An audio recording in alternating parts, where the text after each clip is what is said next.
Assalamualaikum warahmatullahi wabarakatuh. Wahai sahabat jagat, dimanapun anda berada, semua dalam keadaan sehat ya, dilancarkan semua rezekinya dan dipermudah segala urusannya. Oke sahabat, kali ini kita akan mendengarkan sebuah kisah legendaris, yaitu Serat Gantolojo. Gantolojo adalah lambang lelaki sejati.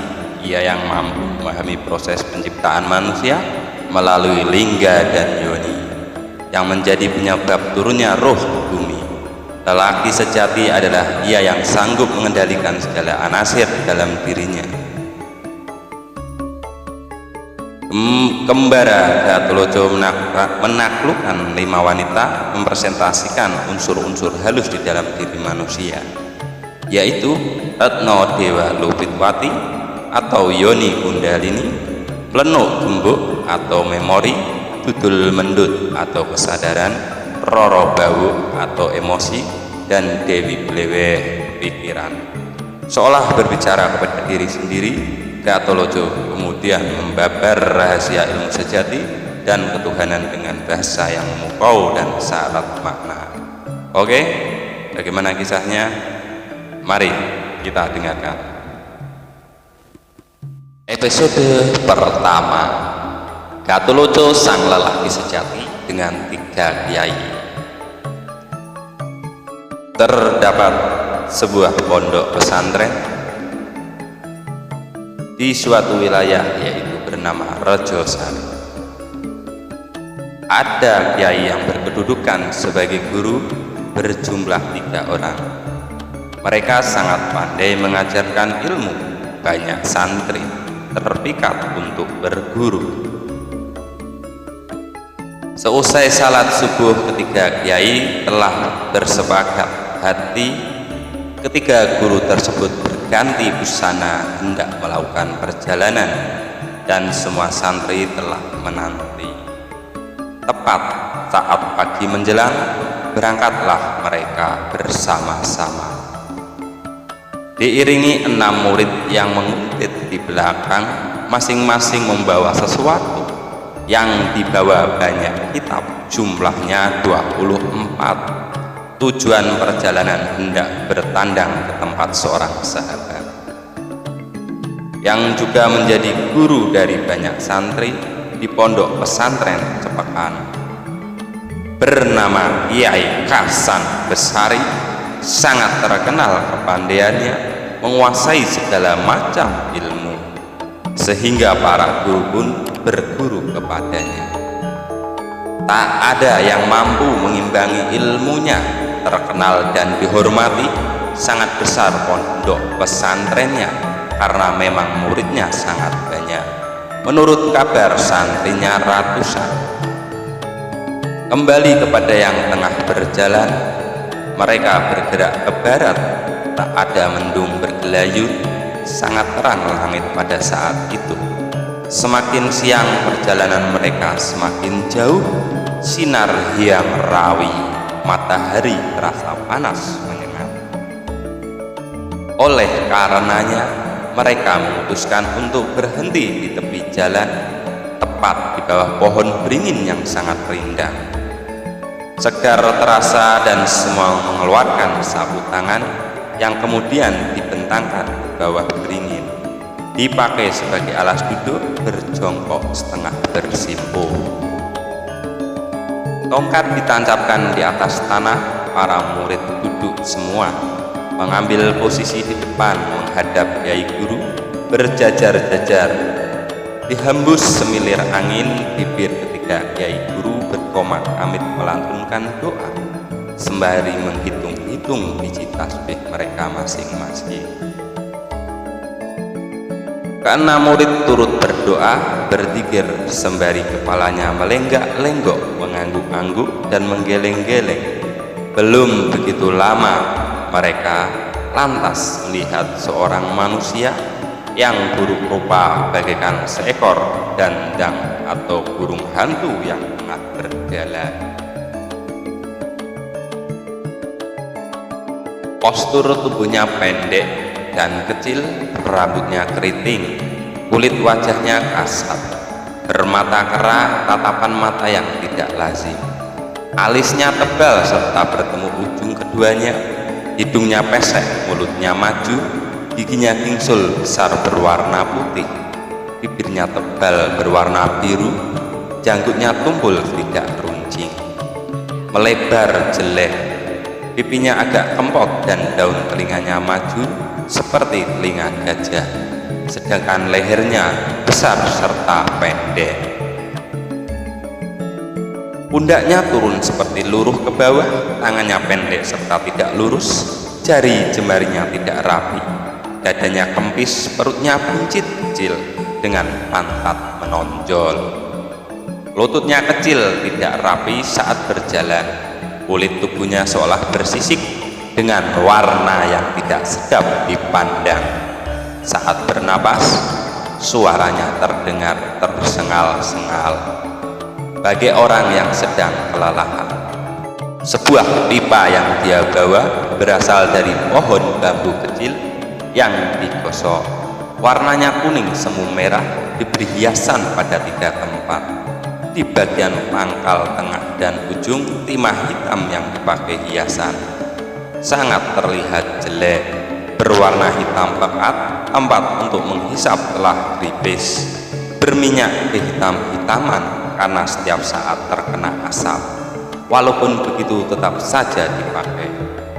Bekal yang dibawa adalah lelet atau candu atau opium 5 gelintir. Perlahan dia duduk di dekat 3 guru. Terdengar suara napasnya, tercium badan yang tidak sedap, rengus bau kambing, sangit bau bakaran menyebar di sekeliling. Di tempat para santri duduk, Gatoloco segera mengambil bekal rokok yang tersimpan di dalam buntalan yang terikat di pinggangnya. Dia segera menyalakan korek apinya, lantas dia merokok dan asapnya menyebar. Semua santri seketika terganggu bau sengat yang sangat-sangat sangit, karuan saja karena murid mengalihkan pandangan mereka dari Gatoloco. Sembari menutup wajah karena terganggu asap berbau tak sedap, seorang memencet hidungnya, seseorang lagi terbatuk-batuk. Segera mereka bergeser duduk di belakang guru mereka demi menghindari bau yang tak sedap. Ketika guru memperhatikan dengan seksama Wajuja yang baru datang tersebut.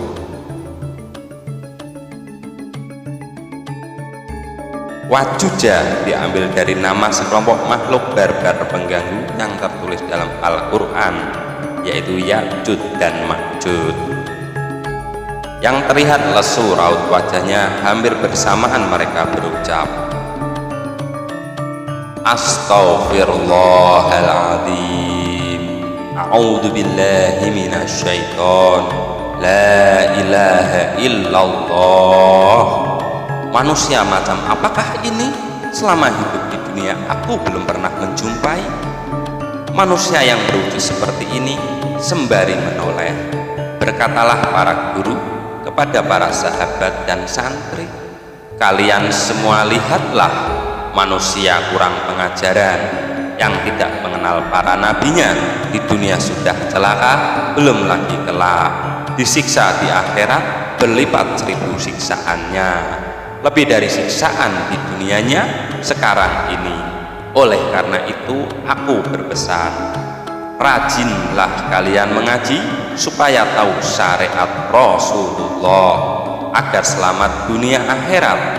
Barang siapa berkehendak mengikuti syariat baginda Nabi, pastilah dia akan mendapat kemuliaan.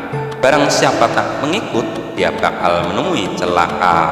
Begitulah pesan dari Ahmad Arif. Manusia itu aku bukan anak manusia yang sesungguhnya, akan tetapi anak iblis setan berkekasaan, keturunan Memedi atau Wewe. Gatoloco begitu mendengarnya dirinya disebut sebagai anak iblis, sangat-sangatlah sakit hatinya. Akan tetapi dia diam saja, lantas dia membuka gembolannya kembali, diambilnya lelet sekepal lalu dimakannya sekaligus. Seketika mabuklah dia dengan candu, merasuk ke dalam badan, kulit, daging, dan darah ototnya, dan kekuatannya, tulang dan sumsumnya, seluruh kekuatannya terasa pulih. Itu dapat dilihat dari wajahnya yang memerah dan cahaya wajahnya berubah. Ketika guru waspada mengamati, heran hati mereka tak bisa memahami kelakuan yang seperti itu. Abdul Jabbar berkata kepada Ahmad Ngarib, segeralah kamu tanyakan apa yang dimakannya barusan, dan siapa namanya, dan lagi rumahnya di mana, apa pekerjaannya, pekerjaan sehari-harinya, dan apakah dia tidak pernah mandi sehingga kulitnya bersisih. Manusia ini aku kira tidak mengetahui syariat dan larangan, najis, makruh, batal, apalagi haram, hanya menuruti kesenangan sendiri. Walaupun daging anjing, daging celeng maupun babi, kalau dia suka pasti dimakannya. Tak memiliki rasa jijik, tak takut durhaka. Ahmad Ngarib mendekat dan segera berkata, hai manusia jelek, aku hendak bertanya, siapakah namamu sesungguhnya dan di manakah rumahmu? Yang ditanya menjawab pelan, Gatoloco namaku, aku manusia lanang sujati, rumahku di tengah-tengahing jagat. Ketika guru mendengar jawabannya, bersamaan mereka tertawa terbahak-bahak. Monyet, buset, namamu tidak umum dipakai manusia, namamu saja sudah haram. Gatoloco tenang bertanya, kenapa kalian terbahak-bahak? Menertawai apakah? Kiai Guru menjawab, hatiku sangat geli, heran dengan namamu. Gatoloco berkata, padahal itu nama utama. Gato berarti kepala yang dirahasiakan, loco artinya dikocok. Aku rela kalian semua memanggil aku apa saja, pasti aku akan terima. 3 namaku, yang pertama barang kinise, satunya lagi barang panglusan, akan tetapi yang terkenal di 4 penjuru angin, bahkan di 5 penjuru angin ialah Gatoloco, tanda seorang pria sejati. Kiai Guru menjawab, tidak patut, namamu itu sangat-sangat jelek karena sangat jorok, bukan hanya makruh melainkan juga najis, bahkan haram. Itu nama yang mencelakakan, nama yang membuat orang menjadi durhaka, nama yang tidak patut. Sudah disebutkan di dalam kitab, seseorang yang menghindari hal-hal haram jika meninggal kelak pasti akan masuk surga. Yang tidak menghindari hal-hal haram pasti kelak masuk neraka. Gatoloco mencibir dan berolok-olok, lantas tertawa memperhatikan 3 guru. Sembari berkata demikian, pahamanmu atas syariat itu salah. Siapa saja yang mampu mengerti rahasia proses penciptaan melalui sengama, dialah manusia utama. Disinilah kelemahan seluruh manusia, walaupun berpangkat demang, anewu, wadana, atau kliwon, atau bupati sekalipun, semua tidak ada yang memahami. Walaupun aku pun priayi, walau aku bukan priayi, akan tetapi namaku adalah rahasia mulia, supaya kelak keturunanku menjadi priayi besar. Abdul Jabbar berkata bengis, rupamu saja seperti luwak, biar bisa-bisanya kamu mengaku sebagai sujatining lanang. Gatoloco tertawa dan menjawab pelan, ucapanku tidaklah salah. Aku mengaku sebagai lanang yang sujati. Arti lanang sujati sesungguhnya adalah aku disebut lanang karena memahami rahasia mulia barang jenisku. Sedangkan sujati artinya ingsun urip tan nejo mati, aku yang hidup tak dapat mati. Ketika guru berkata, rupamu seperti hantu tak pernah tersentuh air, Gatoloco pun cemberut, lantas menjawab, aku bingung hendak mandi dengan apa. Jikalau aku harus mandi air, tubuhku sudah penuh air. Jikalau aku harus mandi api, di dalam badanku penuh api. Jikalau bisa bersih menggosok badan dengan tanah, sudah jelas daging ini berasal dari tanah. Jikalau aku mandi angin badanku sumber angin, beritahukan kepadaku apa yang harus kupakai untuk mandi. Ketiga guru menjawab, tubuhmu dari cairan sperma, layaklah jika mandi air agar suci tubuhmu. Gatholoco lantang menjawab, kalian santri bodoh, jikalau bisa suci karena mandi air, aku akan berendam selama 9 bulan saja, tidak perlu mencari ilmu ketuhanan. Ketahuilah bahwa sesungguhnya aku telah mandi tirta tekad suci yakni air tekad suci yang jernih, yaitu jernihnya hati tanpa dikotori oleh kotoran. Segala macam perbuatan salah, itulah mandi yang sesungguhnya bagi manusia, mandi yang sebenar-benarnya mandi. Kiai Guru menyahut, rupamu saja seperti anjing penyakitan, siapa yang bakal percaya jika kamu memiliki kejujuran? Menurutku dirimu itu pasti tidak mengenal peraturan tentang batal, haram, makruh, dan najis. Yang kamu ketahui hanyalah yang halal saja. Walaupun arak, daging celeng, dan babi, asal kamu doyan pasti kamu makan, tidak takut dosa. Gatholoco menyahut, benar dan tidak salah semua dugaanmu terhadapku itu. Walaupun itu daging anjing, aku akan teliti asal usulnya.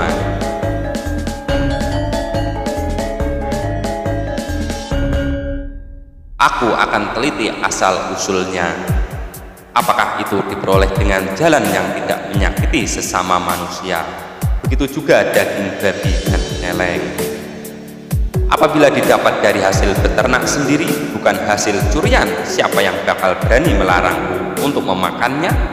Halalnya melebihi daging kambing, walaupun daging kambing jika diperoleh dengan jalan tidak baik, itu haram melebihi daging anjing. Walaupun daging babi, telitilah asal usulnya. Jika daging itu berasal dari binatang yang kita pelihara sendiri semenjak kecilnya, maka halalnya melebihi kambing. Walaupun kambing, tapi jika hasil curian, maka haramnya melebihi babi. Walaupun kamu makan daging celeng, tapi jika itu diperoleh dengan cara yang jujur, berburu sendiri di hutan, bukan celeng curian, maka halalnya luar biasa. Walaupun daging kerbau, namun jika hasil curian, maka haramnya melebihi babi atau ketiga guru. Ketiga guru berkata, memang halal menurut iblis, pantas jika hidupmu celaka, melarat selamanya, tak memiliki makanan cukup, busana pun compang-camping. Semua hanya gombal lusuh, selama hidup tak pernah memakan makanan enak, tak pernah menikmati rasa manis dan gurih. Makanya kamu kurus kering dan tak punya rumah. Gatholoco menjawab, yang kaya busana dan makanan, berapa ribu pun jumlah busananya, berapa tumpuk pun persediaan makanannya, itu najis jika cuma kamu simpan sendiri. Ketiga guru begitu mendengarnya, seketika tertawa geli. Pakaian yang sudah kotor dan rusak kami jadikan satu di tanah bersama kotoranku. Semua sudah kubuang menjadi satu ke tanah. Lantas mana yang disebut najis dalam hal semua pakaian yang kumiliki?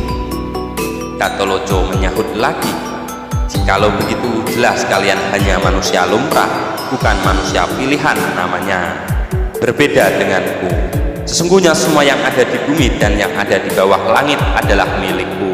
Yang baru dan gemerlap sengaja aku berikan kepada saudara-saudaraku atau semua makhluk hidup. Aku sendiri rela memakai yang jelek-jelek saja. Cukuplah aku memakan yang ini saja. Segala makanan yang enak-enak, yang manis dan gurih rasanya, pedas dan asin, semuanya aku berikan untuk dimakan seluruh manusia serta segenap makhluk yang bersifat hidup. Sedangkan aku sendiri hanya mengamati setiap hari. Ku catat dalam sebuah sastra sebanyak 21 dan aku simpan dalam hati. Yang ku makan setiap hari kupilih dari yang sangat panas dan yang terlampau pahit. Kotoran batinku menjadi gunung, seluruh gunung terlihat. Apa sebabnya dunia hanya diliputi asap saja? Sebab apinya telah ku makan. Kotoran batinku menjadi batu cadas dan aku sudah cukup hanya memakan candu ini. Sebelum aku membuang kotoran batin, belum ada gunung yang tercipta. Kelak akan sirna kembali jika aku sudah tidak lagi ada. Membuang kotoran lewat gugur, buktikanlah kelak apa yang kukatakan ini. Ketiga guru begitu mendengarnya segera berkata sambari menuding, makanya kamu kurus kering, tidak lumrahnya manusia. Gatholoco segera menjawab, tubuhku kurus karena menuruti perintah Gusti Kanjeng Nabi Rasul. Setiap hari perintahnya kuturuti, bertandang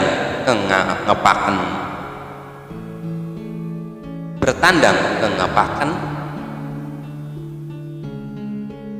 siang sore pagi mengambil candu dan madar untuk dimakan langsung maupun dibakar lalu dihisap. Allah memberi izin. Kanjeng Rasul manakala tidak ditaati perintahnya, marah-marah sangat berang dan kejam siksaannya, membuat aku tak bisa tidur. Ketiga guru segera menjawab, hanya dari ucapanmu mengatakan Kanjeng Nabi Rasul mengutus agar bertandang ke tempat madat. Kanjeng Rasul adalah sosok yang diagungkan seluruh manusia berada di negara Mekah. Gatholoco menjawab pelan, Rasul yang ada di Mekah yang kamu agungkan sudah tidak ada lagi wujudnya, telah mencapai kesempurnaan. Sudah meninggal 1000 tahun yang lalu, tempatnya di tanah Arab. Perjalanan selama 7 bulan untuk ke sana harus menyeberangi lautan. Sekarang hanya tinggal kuburnya saja. Kamu agungkan setiap hari sembari berjungkir balik, tidak mungkin beliau menemuimu. Pujianmu tiada guna, menyusahkan diri sendiri. Tak mengagungkan Rasul utusan sendiri, sia-sia hidupmu mengagungkan Rasul di luar diri. Orang seperti kalian sungguh tidak tepat menyebut nama Allah dengan sia-sia. Berteriak-teriak membuat Allah tidak sempat tidur, terganggu suara kalian yang sangat berisik.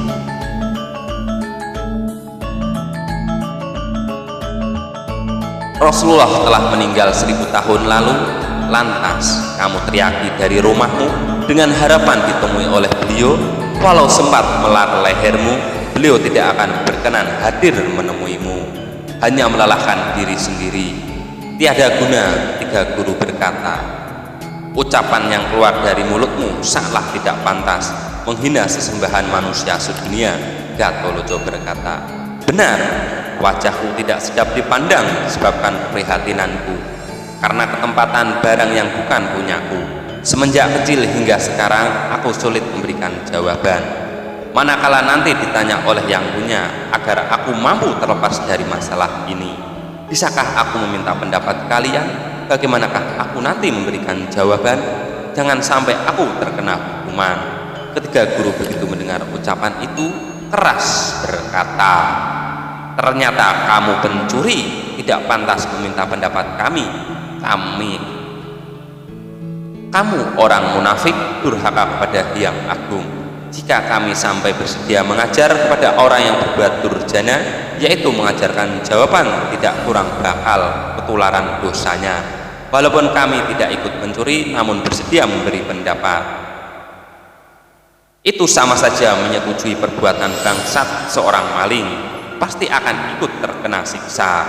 Gatholoco berkata, apabila kalian tidak bersedia memberikan pemecahan masalah yang dihadapi seorang maling, baiklah, mari kita bermain teka-teki. Akan tetapi permintaanku, jawablah sungguh-sungguh. Jika kalian bertiga tidak mampu menjawab, nyata kalian guru tiada guna. Para kiai guru menyahut, baiklah, sekarang tunjukkan teka-teki yang seperti apa. Kami akan mendengarkan, manakala sudah mendengar kami pasti akan paham dan tidak mungkin salah menjawab. Pak, ucapkan, kamu mengajak bermain teka-teki seperti apa akan kami jawab. Disaksikan para murid santri yang masih nom-noman. Demikianlah cerita Gatholoco episode pertama. Bagaimana menurut Anda? Ada kritik dan saran, ada pesan, silahkan berkomentar dengan baik dan sopan. Tunggulah kisah selanjutnya yang akan saya hidangkan. Terima kasih. Laneng Jagat pamit undur diri. Assalamualaikum warahmatullahi wabarakatuh.